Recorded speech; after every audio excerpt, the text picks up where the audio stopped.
Dawn, June 6, 1944.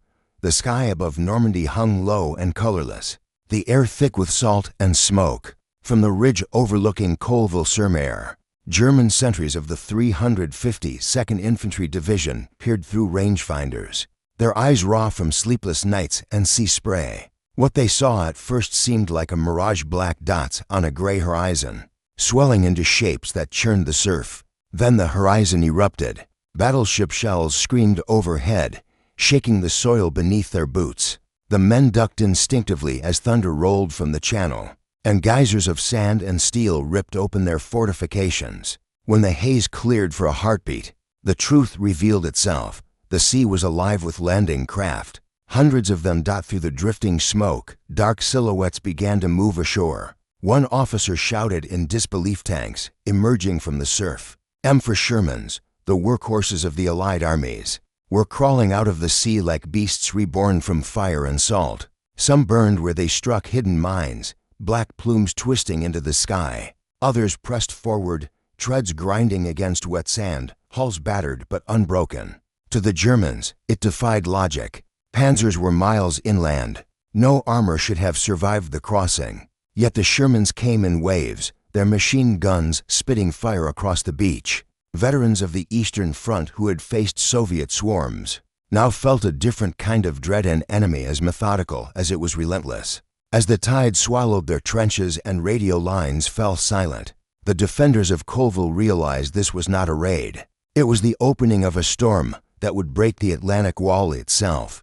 Behind those steel machines stood an entire industrial empire, and the ridge that once commanded the beach was about to become its first graveyard, or its first conquest. The story now turns back to the beginning, to the forges and factories where these machines of liberation were born.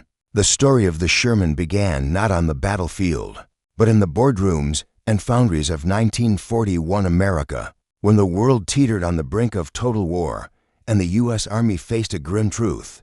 Its armored forces were obsolete.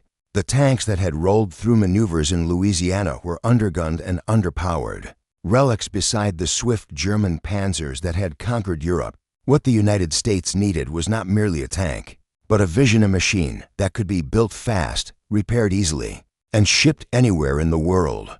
From this demand emerged the medium tank M4, soon to bear the name of a Civil War general whose campaigns embodied mobility and endurance. William Tecumseh Sherman, weighing roughly 30 tons and armed with a 75mm M3 gun. The first Shermans rolled out of the assembly lines in late 1941. Their rounded turrets, welded hulls, and gasoline engines gave them a distinctive profile, simple, functional, and efficient. On paper, they were outmatched by the heavier German Tigers and Panthers that would appear later. But the Sherman's genius lay not in raw strength. It was a soldier's tank, fast, forgiving, and easy to maintain in the field. With a top speed of 25 miles per hour and a range exceeding 120 miles, it could maneuver through deserts, forests, and ruined towns with equal ease. Its baptism came in North Africa in late 1942, when British 8th Army crews first took the M4 into battle at Al Alamein and Tunisia. Mechanics marveled at how it started after long nights in desert cold, and commanders praised how easily damaged parts could be replaced. The tank proved that reliability could be as deadly as armor. But even as it triumphed beneath the African sun, planners in Washington and London were already dreaming beyond the desert to the beaches of France. Factories in Detroit, Cleveland, and Lima roared day and night, producing thousands each month. Special variants appeared, amphibious Duplex Drive Shermans fitted with canvas skirts and propellers, others with deep wading trunks and hedgerow cutters welded to their bows. The Sherman was no longer just a tank. It had become the symbol of industrial willpower, a weapon forged not for duels, but for liberation. Its story was about to cross the sea, where design would meet destiny on the shores of Normandy. By the spring of 1944, the Sherman was no longer just a weapon, it was an industrial phenomenon. Across the United States, the thunder of machinery echoed from dawn to dusk and far into the night. In Detroit, the Chrysler Arsenal tank plant stretched over 1 million square feet, its roof glimmering with floodlights even at midnight. Trains arrived hourly with steel plates, engines, and turret rings. Within days, those raw materials emerged as complete tanks painted, tested, and ready for war. On an average day, 25 new Shermans rolled off a single assembly line. Across the nation, dozens of plants Fisher Body in Cleveland, Lima Locomotive Works in Ohio, Pressed Steel Car Company in Pennsylvania contributed to a production miracle that fulfilled President Roosevelt's promise of an arsenal of democracy.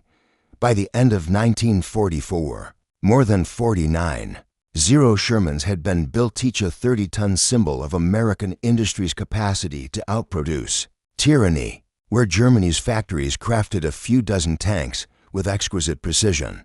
America produced hundreds with mechanical uniformity. The Sherman was designed for quantity without sacrificing reliability. Its standardized parts meant a transmission from Ohio could fit a tank assembled in California. An engine built in Detroit could replace one destroyed in Normandy. Behind the armored flood stood a vast logistical web, Liberty ships loading tanks at Baltimore and New York, convoys crossing the Atlantic under destroyer escort, and British ports swelling with armor that seemed to multiply by the week. In southern England, rail depots and hedgerow camps became steel forests. Mechanics tuned engines beneath camouflage nets, while engineers fitted each tank with deep-weighting kits for the coming invasion. German aerial reconnaissance noted the buildup, but misread its meaning. Analysts in occupied France assumed these vehicles were part of a diversion of fate, perhaps toward Norway or the Pas de Calais. They could not imagine that such numbers could be real. Yet the truth waded across the Channel when the gray light of June 6 broke over Normandy. The product of America's industrial heartland would roar ashore. The tide of steel was no longer theoretical, it was coming, and it would not stop. In the winter of 1944, as Allied planners shaped the final blueprint for the invasion of France, a single question haunted every briefing: how could tanks, machines of land and steel, cross the sea? The answer emerged not from America, but from Britain's restless engineers under Major General Percy Hobart, a man famous for transforming impossible ideas into battlefield reality. His team of inventors and mechanics, nicknamed Hobart's Funnies, set out to create a tank that could swim. The result was the Sherman Duplex Drive, an ordinary amphibious through equal parts ingenuity and audacity. The design looked almost absurd. A collapsible canvas screen wrapped around the hull like a giant rubber skirt, held upright by metal struts and inflated by compressed air beneath the waterline.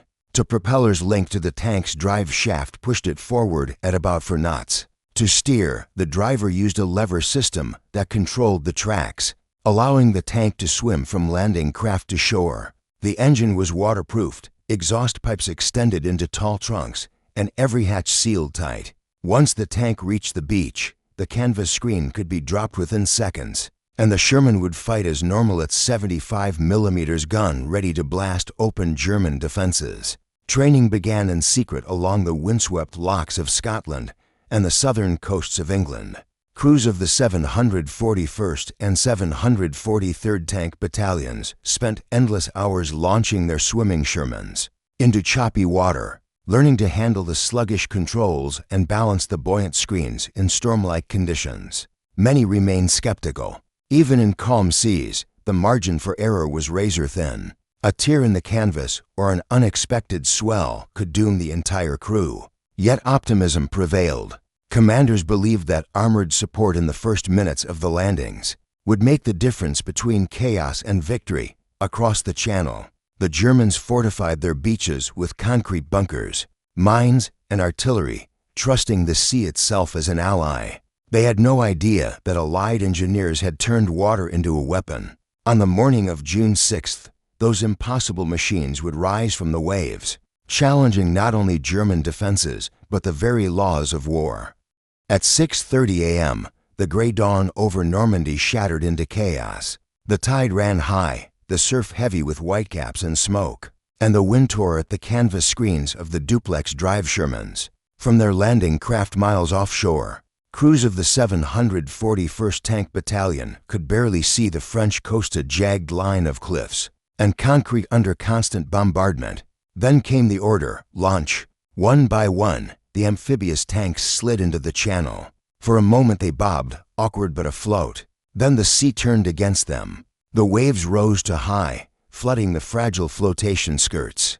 Radios crackled with panic as one after another vanished beneath the water. Out of 32 Shermans launched by the 741st, only 3 reached Omaha Beach. The rest lay silent under the waves, their crews entombed in steel coffins before the battle even began. But the survivors refused to die quietly. Those few tanks that made it ashore alongside the hardier vehicles of the 743rd Tank Battalion rolled straight into the storm. German MG-42s sithed across the sand, cutting down infantry by the dozens. Yet through the smoke came the low, mechanical roar of the Shermans. Their tracks dug deep into wet sand, their 75mm guns firing point-blank into concrete embrasures. Sergeant Clarence McGowan's tank reportedly destroyed 3 bunkers in 10 minutes, each shot clearing a pocket of resistance where soldiers had been pinned. For the infantry of the 1st and 29th Divisions, those tanks became the only moving cover on the beach, a lifeline of armor in a world of fire. Further west, at Utah Beach, the sea was calmer. The 4th Infantry Division landed with nearly all its DD Shermans intact. Their rival turned the landing zone from a killing ground into a corridor of advance. German officers of the 352nd Division, monitoring the chaos from inland positions, could scarcely believe the reports coming in. Panzer Abwehr, tanks in the surf. One message read in disbelief. For men hardened on the Eastern Front, the sight of American armor rising from the ocean seemed like madness. But it was no illusion. By mid-morning, Sherman tracks were grinding up the bluffs of Normandy, crushing wire and concrete alike. The myth of the Atlantic Wall Fortress, Europe's unbreakable shield, was already crumbling beneath their treads. What began as survival on the beach would soon become the momentum of liberation. From the cliffs above Omaha, the first German observers could scarcely believe what they were seeing. The sea, once trusted as their strongest ally, had betrayed them. Waves of olive-drab armor were emerging through the mist, crawling out of the surf under relentless naval shellfire. In the log of the 352nd Infantry Division, a terse line captured the disbelief of the moment. Enemy armor appeared from the sea, impossible under such fire. Officers peering through periscopes mistook the Duplex Drive Shermans for amphibious armored cars, or strange landing craft. Others called them Schwimmen Surge, floating coffins certain they would sink before reaching shore.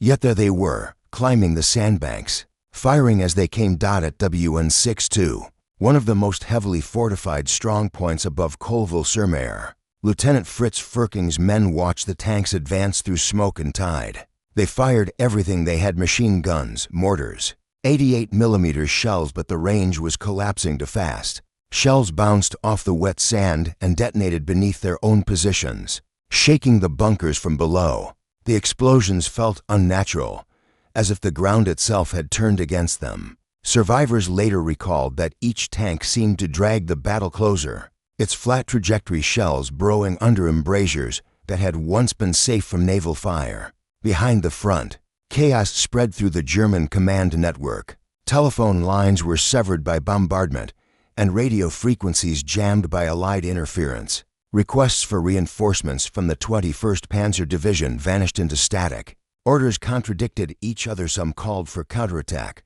others for immediate withdrawal. By midday, field commanders no longer fought for the beach, they fought simply to stay alive. In Le Mans, 7th Army Headquarters received fragmented reports. Strong enemy armor landed. Beaches penetrated. Situation unclear. No one realized that what they faced was only the vanguard. Hundreds more Shermans were already disembarking from the transport ships offshore. For the defenders staring at the endless gray horizon, the sea itself seemed made of steel. The shock that morning was not just physical, it was psychological. The shattering realization that the Atlantic Wall had met its match. By June 7, 1944, the thunder of naval guns had faded behind the advancing Allied line, replaced by a more intimate kind of war. The Shermans that had crawled from the sea now found themselves in a landscape built for ambush. Normandy's Bocage, miles of ancient hedgerows, sunken lanes, and stone walls, was a natural fortress. Thick earthen banks rose taller than a man, their roots intertwined with dense brush that concealed movement and swallowed visibility. For tank crews trained on open ground, It was a nightmare. Engines roared, then stalled in ditches. Guns swung blindly toward muzzle flashes that vanished in seconds. German defenders used the terrain with lethal precision. Concealed 88mm guns waited at crossroads, while Panzer teams hid behind hedgerows, firing from just a few yards away. Each field became a killing ground bordered by walls of green. The Sherman's greatest strength, speed, and coordination were strangled by the terrain. Yet adaptation came quickly. U.S. engineers, improvising in the field, welded steel prongs nicknamed rhinoceros tusks to the fronts of their tanks. These crude but effective attachments allowed the Shermans to punch through hedgerows without climbing over them, keeping their vulnerable undersides hidden from enemy fire. In the narrow lanes near Saint-Lô, armored platoons learned to fight like infantry, hedge by hedge, field by field. Commanders coordinated closely with foot soldiers, who scouted enemy positions and cleared the paths for advancing armor. Overhead, Allied aircraft prowled the skies, striking at German supply lines and command posts. Despite fierce counterattacks from the 2nd Panzer and 12th SS Hitlerjugend divisions, the Allies' logistical advantage proved decisive. Every destroyed Sherman was replaced within days. Every burned-out wreck was followed by a new machine from across the Channel. The Germans, short on fuel, ammunition, and spare parts, could not match the pace. The Bocage campaign was not a battle of sweeping maneuvers, but of endurance and education and adaptation and grit. Each breakthrough was paid for in steel and blood, but each also brought the Allies closer to the open plains beyond. Ahead lay Caen, the next great test, and beyond it, the chance to break free of Normandy's green walls once and for all. By mid-June 1944, the battle for Caen had become a crucible of steel. The city, vital for its roads and bridges across the Orne River, was supposed to fall on D-Day itself. Instead, it became the center of a grinding struggle between British and Canadian forces and Germany's finest armored divisions, the 12th SS Hitlerjugend and Panzer Lehr. The fields south of the city, once bright with wheat, turned into vast arenas of tank warfare. Against the advancing Shermans came the Panthers, sleek and lethal, their long 75mm KWK-42 guns capable of piercing Allied armor from well over a mile away. The clash that unfolded was not just tactical, it was ideological. Precision versus production, power versus persistence. The British had anticipated this duel. Months earlier, their engineers had rearmed the Sherman with the formidable 17-pounder anti-tank gun, creating the Sherman Firefly. Though its tall gun barrel and exposed turret made it easy to spot, it gave the Allies a fighting chance. At ranges beyond 1,500 meters, the Firefly could punch through the frontal armor of a Panther or Tigra feat no standard Sherman could achieve. Crews learned to hide their Fireflies among regular Shermans, revealing them only at the moment of engagement. When a Panther exposed its flank or turret, a single well-placed shot from a Firefly could turn the tide of battle in seconds. The fighting around Villers, Bocage, and Hill 112 was savage and close. Smoke, dust, and burning crops turned the landscape into a furnace. German tank commanders like Michael Wittmann carved through British columns in ambushes, but even their victories could not stem the flood. For every Sherman that burned, two more rolled forward from the beaches. German officers later admitted that Fireflies were the most dangerous enemy tanks they faced in Normandy. Yet even more demoralizing than the weapon itself was what it represented: an enemy that never seemed to run out of men, machines, or resolve. As Caen smoldered under weeks of bombardment, German morale began to erode. The Allies, though bloodied, were learning faster, adapting harder, and preparing for the breakout that would finally shatter the German line. By the summer of 1944, the true weapon of the Allies was not a tank, nor a gun, but a factory. Across the Atlantic, American industry had reached a tempo of production that no other nation could match. The vast foundries of Detroit and Cleveland thundered day and night, turning out over 2,500 Sherman tanks each month. Assembly lines moved with such precision that a complete tank could roll out every 20 minutes. Engines from Ford's Highland Park plant, transmissions from General Motors, and turret castings from Lima were all interchangeable, built to exacting standards that made repairs swift and logistics seamless. While German industry struggled beneath the weight of Allied bombing raids, its output crippled by fuel shortages and fractured supply chains, the American machine only accelerated. In France, the newly established Red Ball Express convoys thousands of trucks manned largely by African American drivers kept the front alive. From the beaches to depots near Saint-Lô and Cherbourg, the convoys carried fuel, ammunition, and tank parts along roads marked by red circles.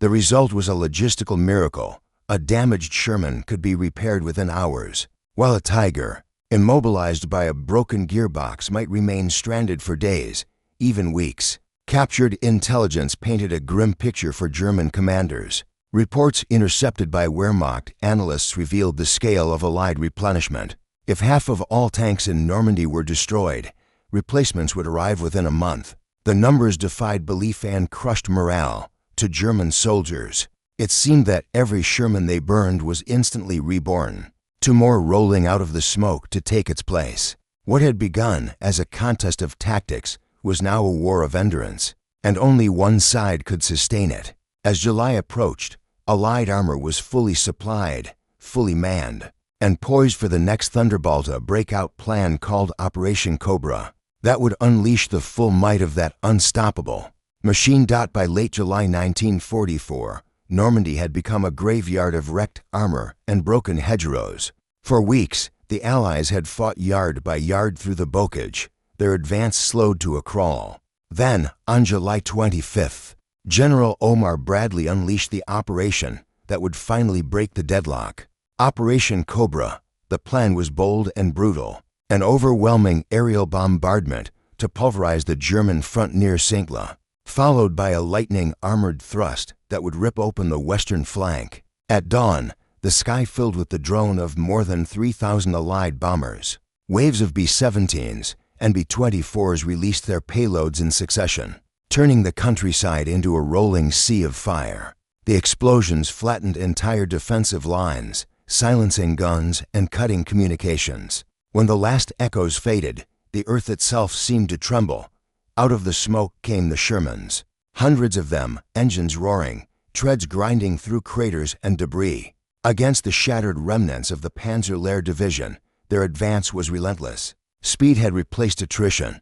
Tank columns surged forward under cover of dust and chaos, outpacing German orders and collapsing the defense before it could reform.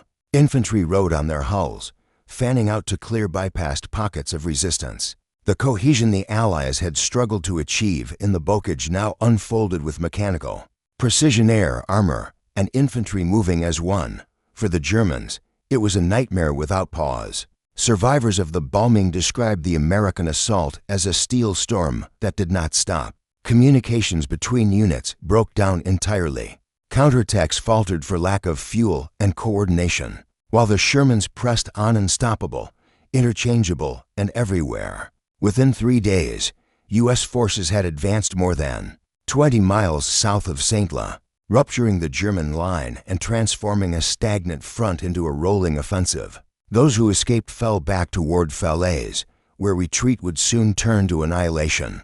Normandy was no longer a foothold. It had become a launch point for liberation. The age of the beachhead was over. The race across France had begun, and the Sherman, once forged for endurance, was now the engine of momentum. Inside a Sherman, war was measured not in miles but in inches.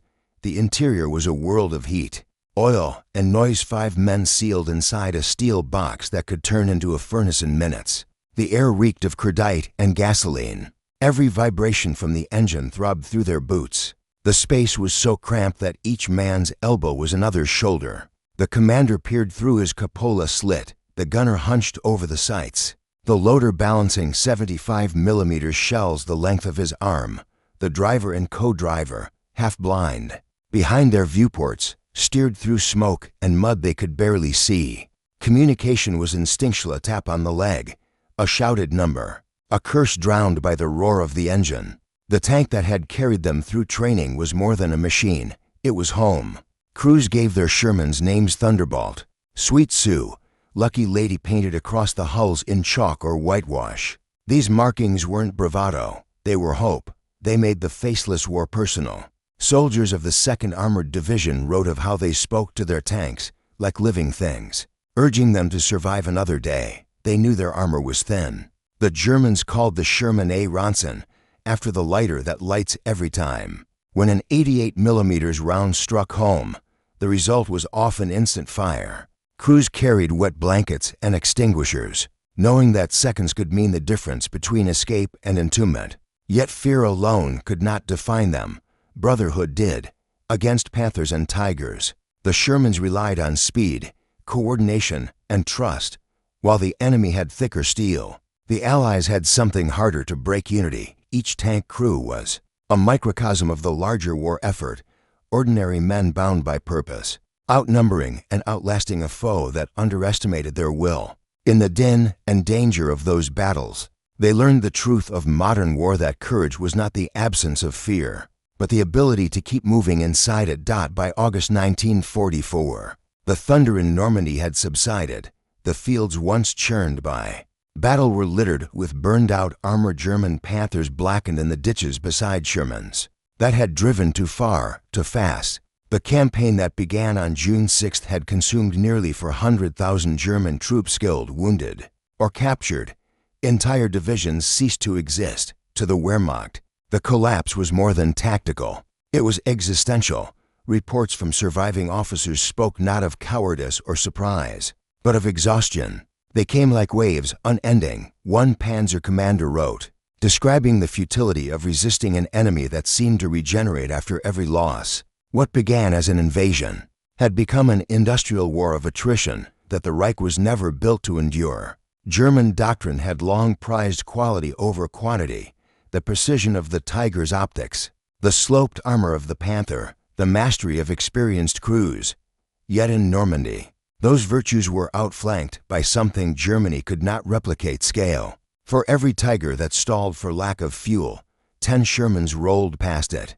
For every Panther destroyed, replacements arrived faster than reports could be written. Even elite SS divisions, veterans of Russia and Kursk, found themselves encircled by mobile columns they could neither halt nor outrun. Hitler's orders to hold ground at all costs turned his panzers into immobile fortresses, iron monuments to a doctrine that had lost touch with the battlefield's new rhythm. As August faded into September, the Allies rolled through the ruins of the Falaise pocket, where twisted steel and shattered armor testified to the reckoning. Beyond those wrecks lay Paris and liberation. The Shermans that had crawled ashore through surf and smoke now rumbled down boulevards, lined with cheering crowds. Their tracks carried more than men and ammunition. They bore the weight of a new world being, reborn 1 mile at a time.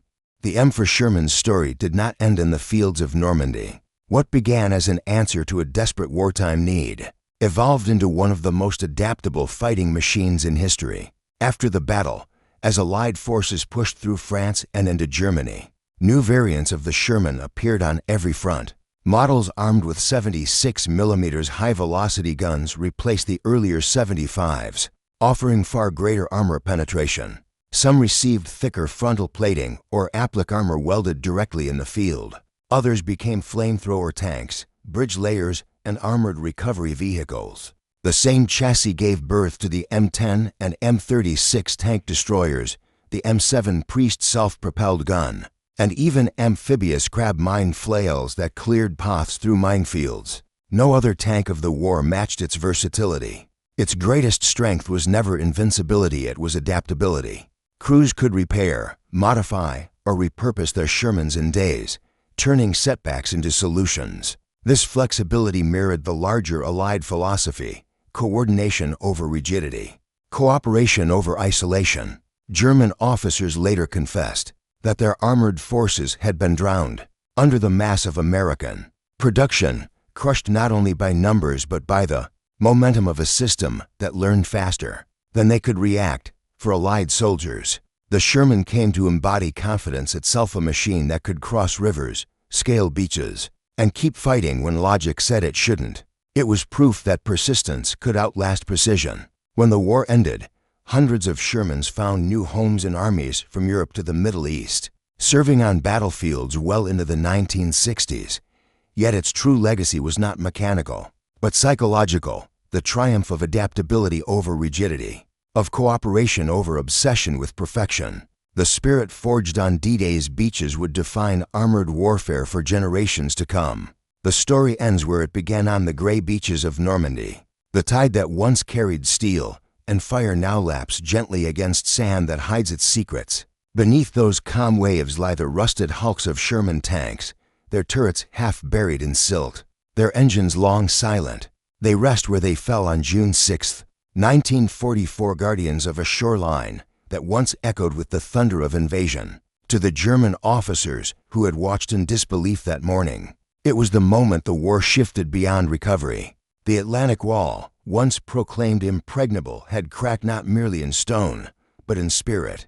For the men inside those Shermans, that day was more than battle, it was endurance given form. Each shell fired, each yard gained through smoke and surf, carried the weight of millions behind it. The factory workers in Detroit, the convoy sailors braving U-boat waters, the mechanics who rebuilt what the front consumed. When the first tank treads bit into Normandy's sand, history itself began to turn. The tide still retreats each morning, leaving faint ripples where armor once crawled ashore. In those marks lies the memory of a truth forged in iron and will that courage, multiplied by unity and industry, can move even the heaviest of walls. On that day, the sea brought not just soldiers but liberation itself.